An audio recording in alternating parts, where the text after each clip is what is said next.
Hello everyone, in this video I'm going to show you how you can add voiceover to your video in CapCut PC. So you are just going to record your voice and just click record button right here and just click right button to start recording, and you can just volume, turn on echo reduction and turn on the mute project. For instance, click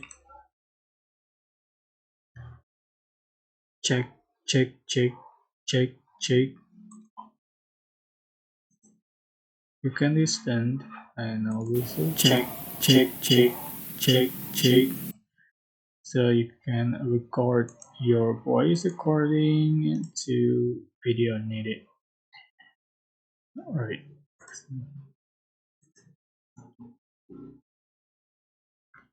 Hello guys. You can adjust volume, add pad in, pad out, noise reduction, and add voice effect. For example,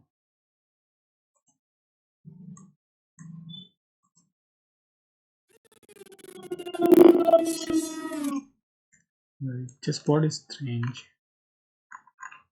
and just for the speed. Okay, that's it. I hope this tutorial was helpful for you. Don't forget to like, comment, share, and also subscribe. Thank you so much for watching.